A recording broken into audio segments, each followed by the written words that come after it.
আসসালামু আলাইকুম। বাংলাদেশি নাম্বার মনে হচ্ছে। বাংলাদেশে ভালোই তো আনন্দ উল্লাস চলতেছে। সংসদ ভবনের উপর লাইটিং করে সবকিছু। হ্যাঁ, ব্যাপারটা কেমন লাগলো না? তাই নাকি? আরে, তাদের জন্য যে এতটুকু উৎসর্গ করতে পেরেছি, এটা কম কম কম কিছু। হ্যাঁ, এটা কম কিছু করেছি। তাদের জন্য আজকে বাংলাদেশ স্বাধীন হয়েছে, স্বৈরাচার মুক্ত দেশ হয়েছে। এই হ্যালো, তুমি কে বলতেছো? তোমার কণ্ঠটা চেনা চেনা লাগতেছে। তুমি কে বলছো রে বাবা? Hello, hello.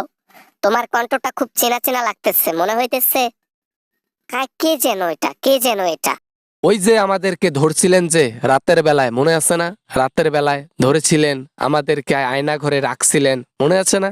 মনে করাই দেব নাকি নামটা সরাসরি বলে দেব? আসিফ মাহমুদ বলতেছি আমি। ও আচ্ছা, আসিফ মাহমুদ, হ্যাঁ বুঝতে পেরেছি। আমি তো এই জন্য ভাবতেছি যে কণ্ঠটা এত চেনা চেনা পরিচিত লাগতেছে কেন।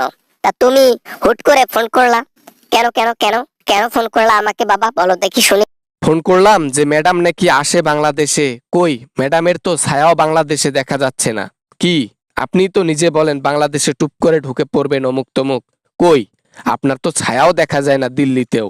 পাওয়ার নিচ্ছি, ক্ষমতা নিচ্ছি। ক্ষমতার জোরে বাংলাদেশে ঢুকে টুপ করে একেবারে ক্ষমতা সব জড়াইয়া একেবারে কাছের মধ্যে টেনে নেব গদি সহ। এই প্রিপারেশন চলতেছে, তাই একটু লেট হচ্ছে আর কি। আসেন আসেন, আপনার জন্য 17 কোটি জনগণ বাস নিয়ে অপেক্ষা করতেছে। আপনি আশাভর্তুক বাস চালাই দিবে জায়গা মতো। যাই হোক, আর বেশি কিছু না বলি, আপনি দেশে আসেন, আপনাদের জন্য অপেক্ষা করতেছি। খুব আগ্রহে অপেক্ষা।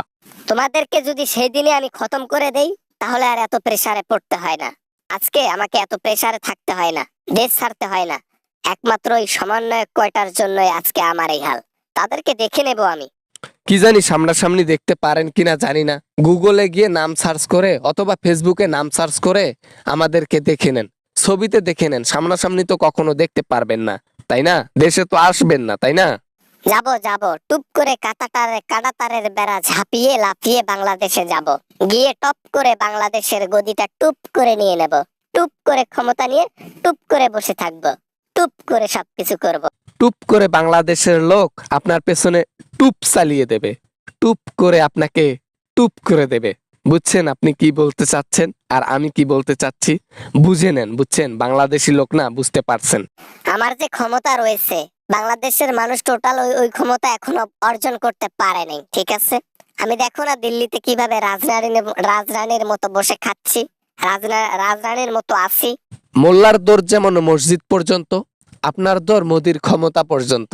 মোদির ক্ষমতাও শেষ, শেখ হাসিনা কই যাবে না যাবে হতাশ। শেষে বাংলাদেশেই আসতে হবে, আর আসলেই টুপ করে চালিয়ে দেবে জনগণ। ওমা, এটা তো কখনো ভাবি নাই। বাপরে বাপ, কথা তো সত্য। হ্যাঁ, মোদির ক্ষমতা হারাইলে আমি কি করব? আমার তো জীবন তছনছ হয়ে যাবে।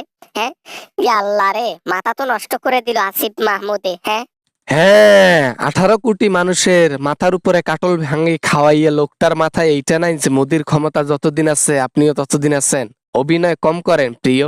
আপনার জন্য দেশের মানুষ অপেক্ষা করছে, জলদি আসেন। বাবা না মানে ফোনটা রেখে দিলাম, ফোনটা রেখে দিলাম। আমার ঘুম পাচ্ছে। আমি আজাইরা লোকের সাথে কথাবার্তা বলি না। হ্যাঁ, আমি ঘুমাবো ঘুমাবো। Good good bye, good bye. যে অন্যায় কাজ করে দেশ থেকে চলে গেছেন, এটার একদিন বিচার হবে। হাজার হাজার জনগণকে মেরে দেশ থেকে বিদায় হয়েছেন, এটারও বিচার হবে। হাজার হাজার কোটি টাকা মেরে দিচ্ছেন, জনগণের পকেট ফাঁকা করছেন, এটারও বিচার হবে। ইনশাল্লাহ সবকিছুর বিচার জনগণই করবে দেশের মাটিতে। শুধু একটু সময়ের ব্যাপারেই আর কি। ভালো থাকবেন ততক্ষণ পর্যন্ত, যতক্ষণ পর্যন্ত বাংলাদেশে না আসেন। তারপর টুপ করে টুপ হয়ে যাবেন। হ্যালো বন্ধুরা, আশা করি ভিডিওটা অনেক ভালো লেগেছে অ্যান্ড অনেক এনজয় করেছেন। যদি ভিডিওটা ভালো লাগে অফকোর্স একটা লাইক করবেন, আর চ্যানেলে নতুন হয়ে থাকলে অবশ্যই চ্যানেলটি সাবস্ক্রাইব করবেন। এরকমভাবে সাপোর্ট করবেন, ভালোবাসা দেবেন। ধন্যবাদ সবাইকে।